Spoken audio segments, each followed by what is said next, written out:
Ce programme vous est présenté en partenariat avec la Mutuelle Saint-Martin, la santé partagée.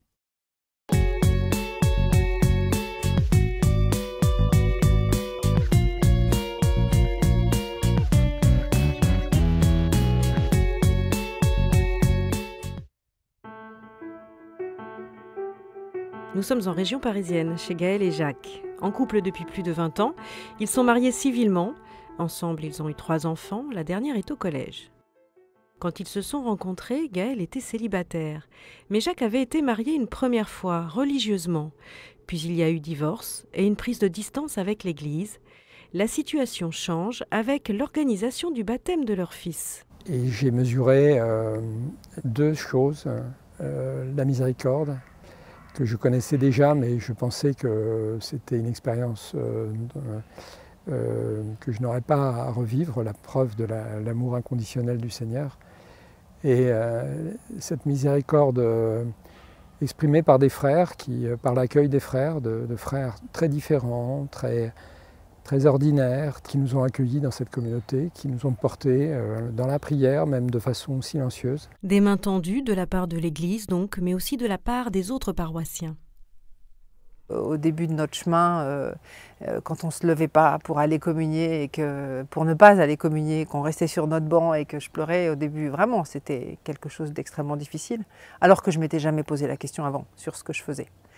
Voilà, quelqu'un qui est une amie qui revient de la communion ou quelqu'un même que je ne connais pas qui pose sa main sur mon épaule, voilà, ça c'est des signes concrets qui permettent de tenir la route et d'avancer. Le pardon vient aussi de la précédente famille de Jacques. Avec sa première femme, il a eu 5 enfants, aujourd'hui tous adultes. C'est aussi un pardon reçu à travers mes plus proches, à travers mes grands-enfants. C'est aussi le pardon de ma première épouse, avec laquelle je me suis marié en église. Et ce sentiment que je ressens très fortement à chaque fois que je reçois, au moment de la communion eucharistique, où je reçois la bénédiction du Père, je sens cette grâce très forte de la puissance du Seigneur dans ma vie et cette puissance de guérison par la miséricorde, par le pardon. C'est-à-dire que on n'est plus dans une foi intellectuelle, on est dans une foi qui noue les tripes, quoi, en fait. Et dans une foi en une personne qui vient à notre rencontre, quoi qu'on fasse, où qu'on soit. Au départ, peut s'exprimer une révolte, pour certains même, parfois une colère, de dire mais bien d'autres vivent des situations irrégulières à leur manière aussi, et non, eux ont accès au pardon, au sacramentel, et nous on ne l'a pas. Donc c'est vrai qu'on entend, on accueille des couples qui sont en difficulté parce qu'ils ne peuvent pas participer pleinement au sacrement, que ce soit le sacrement de l'Eucharistie, ne peuvent pas non plus recevoir le pardon sacramentel.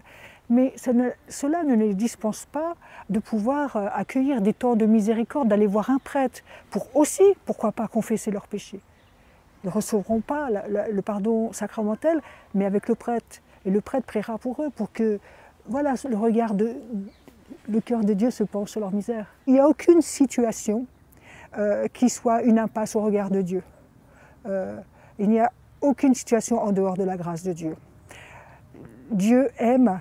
Et ça, c'est la première parole de l'Évangile. Dieu aime chacun d'une manière unique et sans condition. Quand Jésus ressuscité dit « Je suis avec vous tous les jours jusqu'à la fin du monde », il ne dit pas à toi qui es dans la sainte doctrine, toi qui es dans une juste situation, je suis avec toi. Il le dit pour tous. L'amour de Dieu est inconditionnel. Et ça, je crois que c'est la première parole que l'Église peut transmettre. Que les fidèles divorcés, remariés, tous les couples qui se sentent un peu en porte-à-faux, eh bien, sont aimés de Dieu et que Dieu veut les rejoindre. Que Dieu veut les rejoindre. La chose que je conseillerais, c'est pour entrer dans ce chemin de pardon, de réconciliation, c'est de trouver des frères et sœurs chrétiens, des pasteurs peut-être dans ma paroisse ou participer à une rencontre proposée par une communauté ou une autre pour cheminer, me mettre en route, accepter de ne pas rester statique dans ma situation, mais accepter d'aller de l'avant. Et je vois bien pour certains, ça a été l'occasion de faire des démarches de réconciliation. La miséricorde de Dieu, c'est ça, c'est le cœur de Dieu, voilà, qui prend acte et qui a un amour inconditionnel, qui se penche sur nos misères. Et je pense que nous avons été témoins de cette écoute. Vous savez, écouter, c'est obéir, nous dit la parole de Dieu. Il n'y a pas de, je crois, de vie d'église sans cette écoute profonde, sans ce désir d'obéissance profonde à la parole de Dieu, qui, je le redis, nous appelle toujours en avant, jamais en arrière.